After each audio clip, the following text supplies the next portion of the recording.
Phantom's new haunt? The Venetian Hotel and Casino. Since it opened in 1999 at a cost of $1.9 billion, the Venetian's been one of the most luxurious hotels in Vegas. To welcome their newest resident, the Venetian is planning a party full of high drama. In just 2 days, they'll transform this ordinary ballroom into an ornate reproduction of the Opera Garnier in Paris. The menu will be as extravagant as Phantom himself, all served as bite-sized appetizers, including rich foie gras lollipops encrusted in truffle and macadamia nuts, Chateaubriand with garlic horseradish aioli, and salmon rosette canapes garnished with beluga caviar. A party this big needs a planner to match. Luckily, the Venetian has him on staff. One more time with a little bit. Careful. Meet Gary McCreary. He's in charge of the 1.9 million square feet of event space and 800 employees at the Venetian, and he loves it all. What's great about the Venetian is that you can dream up something crazy, and you have the team and the resources to actually make the dream come true. Gary and his team are responsible for putting together 3,500 parties a year at the Venetian. But this one has really got to impress. The biggest thing is making sure you meet people's expectations, and people's expectations this night are going to be incredible. Gary's vision for the night is ambitious. The bare ballroom that is the party space will be redesigned into a 19th century salon draped in red. It's very, very romantic. They're building elaborate set pieces. Have you ever heard of a chandelier made entirely of flowers? We have a great floral team, and one that we're entrusting something we've never done before. I really haven't seen a floral chandelier the size that we're going to execute here. It's going to be really cool watching this process step by step. The most spectacular part of this event? Well, for me, it's always the desserts. With bite-sized beauties like chocolate banana caramel mousse in chocolate shells and chocolate-dipped strawberries ready for the opera.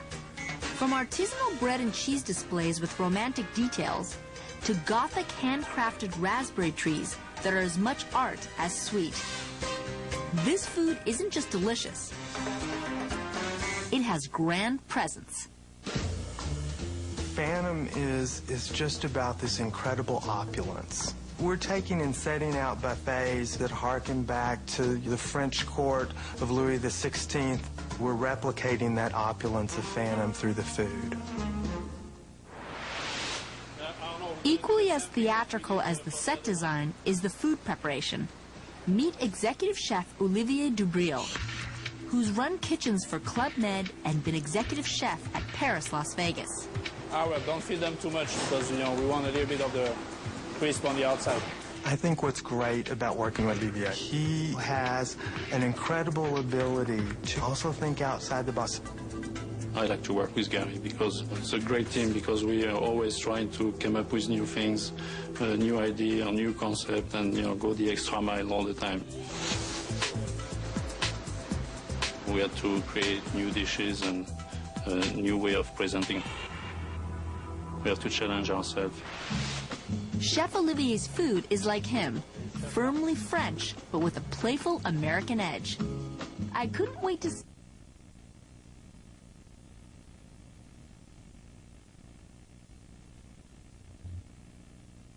mascarpone tart. First he mixes fresh chopped figs with eggs and softened mascarpone cheese. I guess you could potentially do this with dried figs if the fresh figs aren't in season. Right, yes, definitely. They're a little chewier and sweeter, so maybe you add a little less. Once mixed, he uses a pastry bag to pipe the filling into pre-baked rice paper shells. Oh, it comes out so easily. It's so smooth. I feel like I might be helping you out a little. Well, thank you. We're only like 2,000. I was just going to say, you only have 2,000 more to do? After baking it at 350 degrees for 10 minutes, the tarts are garnished. Couple drops of the caramelized syrup, which is made out of figs. Ooh. So it's sort of a reduced fig? Correct. After that, there's nothing left but to eat. The sweetness from that sweet caramel and syrup. Very good. It's very light, too.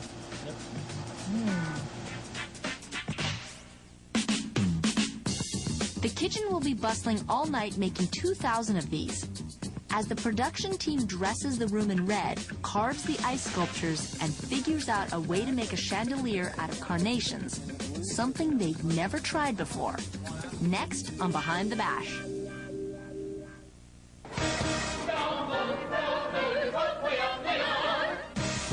Welcome to the Las Vegas Venetian for the opening night party of Phantom of the Opera.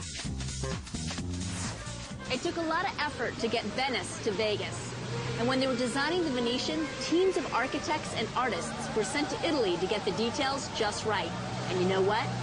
They did a great job. The architecture is based on the Doge's palace. And inside, they've recreated Venice's most stunning sights. This is a replica of St. Mark's Square, and although it looks like we're outside, we're actually inside. And all of the ceilings are hand-painted. Their Grand Canal is over a quarter-mile long, and every detail is perfecto.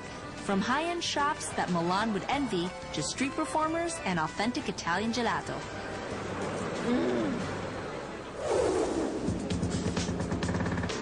With less than a day until the party, the kitchen is cooking, and executive chef Olivier and his team are hard at work prepping the vegetables and 800 satchels of duck and apricot.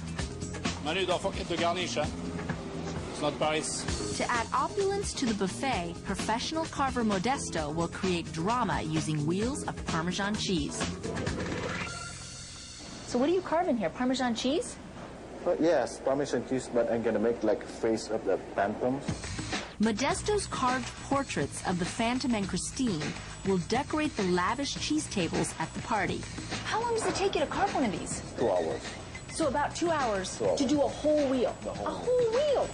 He can't make any mistakes because one wheel costs nearly $1,300. Where did you learn how to do this?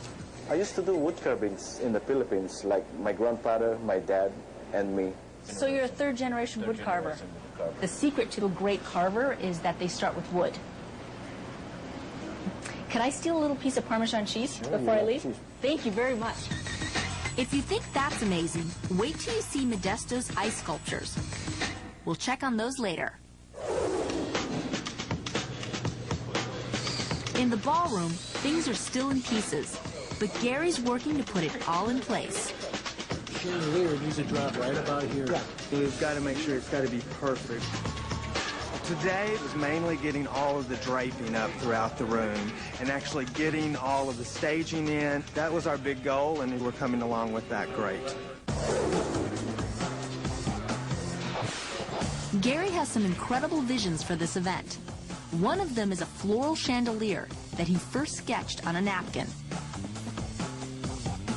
Based on that, they constructed a 3-tiered steel frame made of perforated steel strips.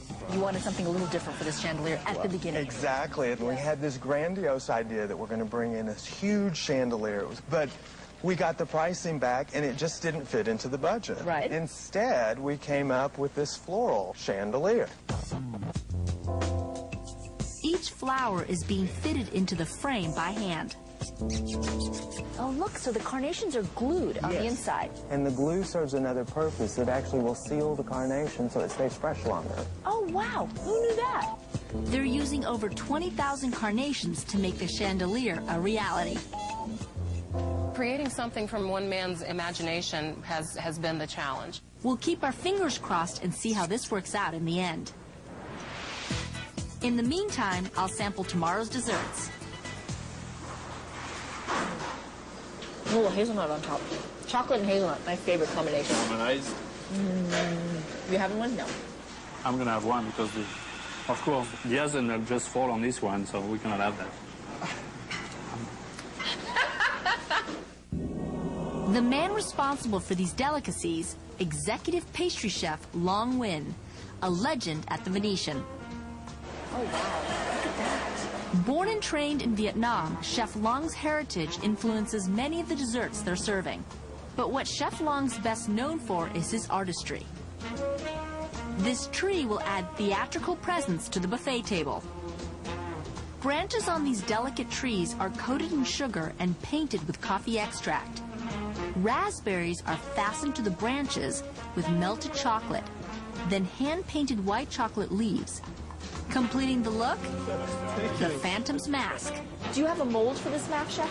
I have the base. I have to remove out the base by my hand, and then I press and punch it on top. So you shape it with your fingers? By finger, yes. No mold. It's pretty incredible. It's the perfect anchor for an amazing spread. When we come back, watch Modesto turn blocks of ice into remarkable sculptures which hopefully won't break in half. This ice arch broke coming up through the elevator. And come behind the scenes to the set of Phantom of the Opera.